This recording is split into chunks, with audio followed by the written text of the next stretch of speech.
Sveiki, brangus Dzūkijos veido žiūrovai. Šiandien esame Varėnos pasienyje ir kalbėsime apie Lietuvos pasienių dieną. Profesinę šventę, kurios šaknys siekia tarpukario Lietuvą. Birželio 29 yra pasieniečiams ne tik šventė, bet ir proga prisiminti tarnybos istoriją, valstybės sienos svarbą ir žmonės, kurią jie kasdien saugo.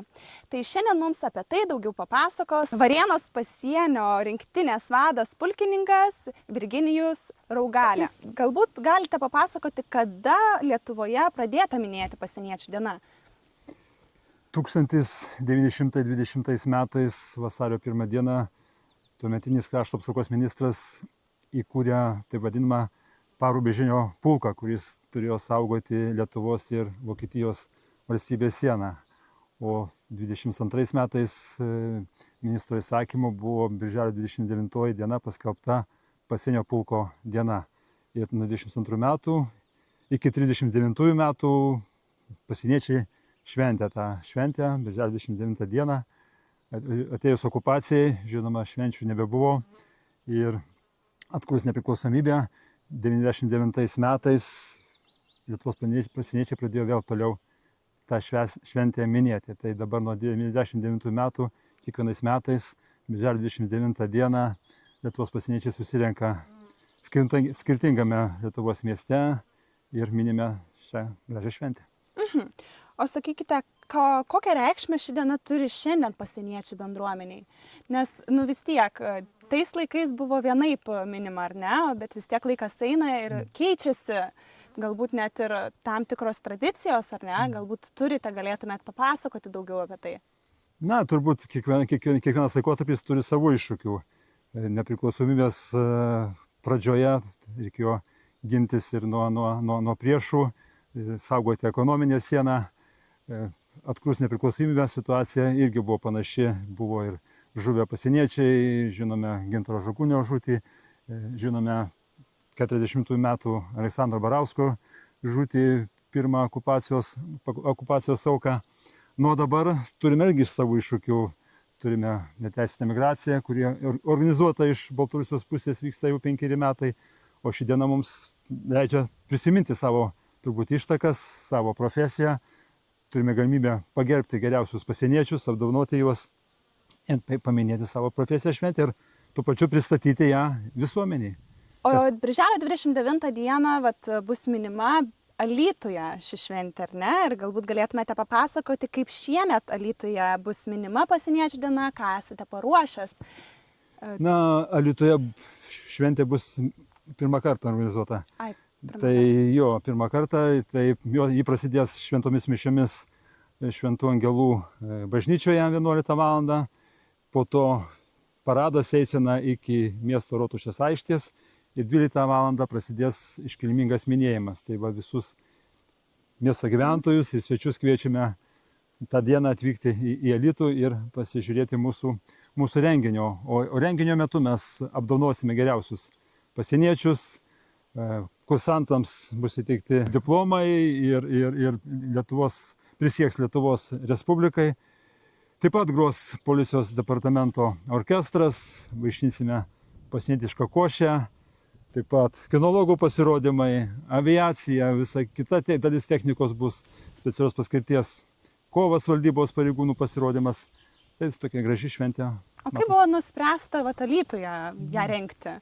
Na, Alytus irgi yra pasienio apskritis, mes keliaujame, kaip ir minėjau, po visą Lietuvą. Ir kadangi Alytuje dar nėra buvusi tokia šventė suorganizuota, šį kartą bus Alytuje, tuo labiau, kad ir iššūkių nemažai yra prie Lietuvos Baltarusijos sienos, būtent Alytaus apskrityje, nes neteisėta migracija. Didžiausi iššūkiai buvo neteisėtos migracijos būtent Dzūkijoje. Jaunimui labai patinka kinologai, tai matysime tarnybinių šunų pasirodymą. Dalis, kaip minėjau, bus montuojama technikos, keturračiai, dronai. Sraigtasparnis kažkaip nusileis? Nu, turėtų nusileisti, jeigu leis. Ne paslaptis, jeigu prieš sraigtasparnį turi būti tinkamas oro sąlygos, bet manau, kad oras bus geras, puikus ir O gal išduosit, kurioje vietoje bus? centre irgi. Pačiam centre nusileist, ar ne? Prie Rotušės aikštės. Neteisėtos migracijos situacija pasienyje, ar ne? Jūs kaip ir jau buvote užsiminęs ir sakykite, kokia šiuo metu yra neteisėtos migracijos situacija Lietuvoje. Galbūt galėtumėte daugiau papasakoti.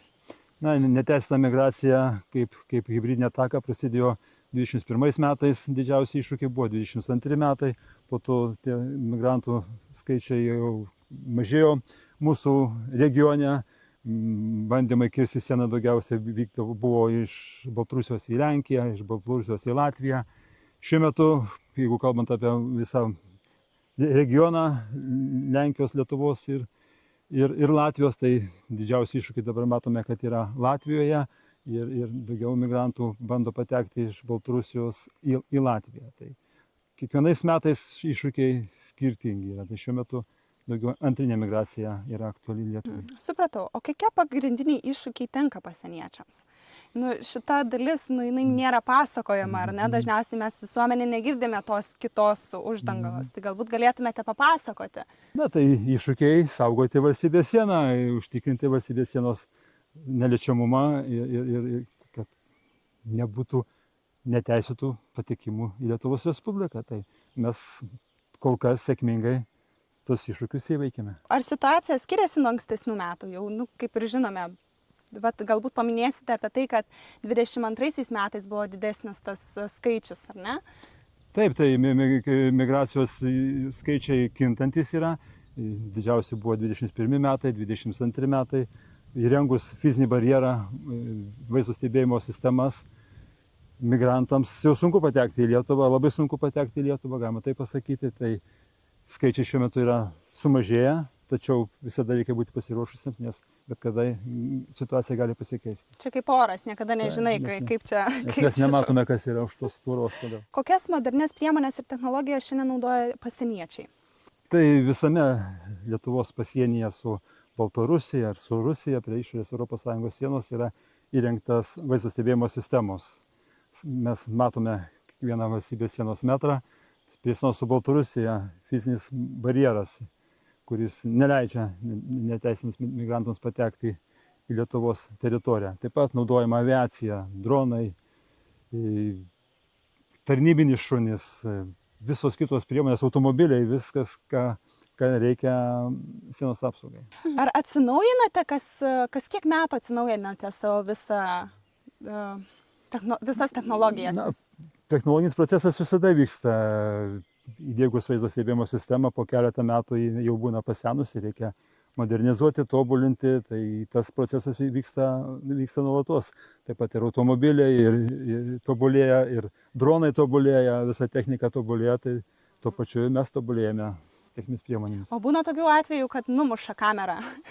Nebūna tokių, kad bandydami praeiti ir...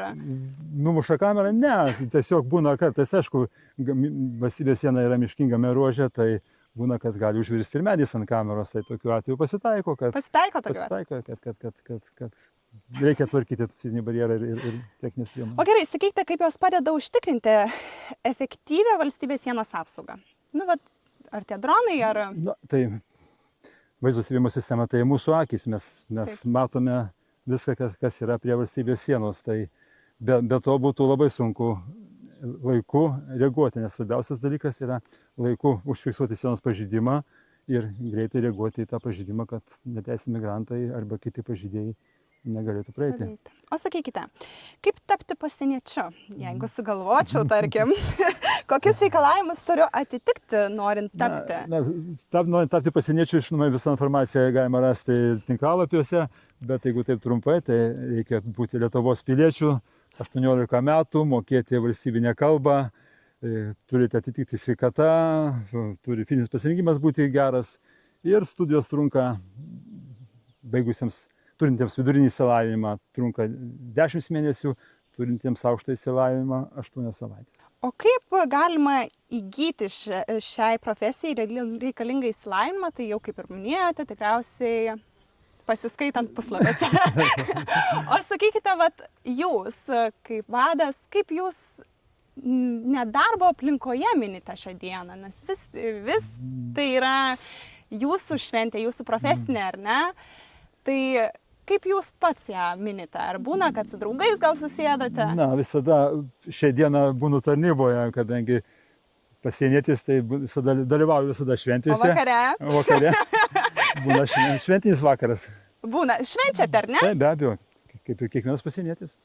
Supratau. Tai ačiū Jums labai už pokalbį. Labai Dėkui. buvo malonu.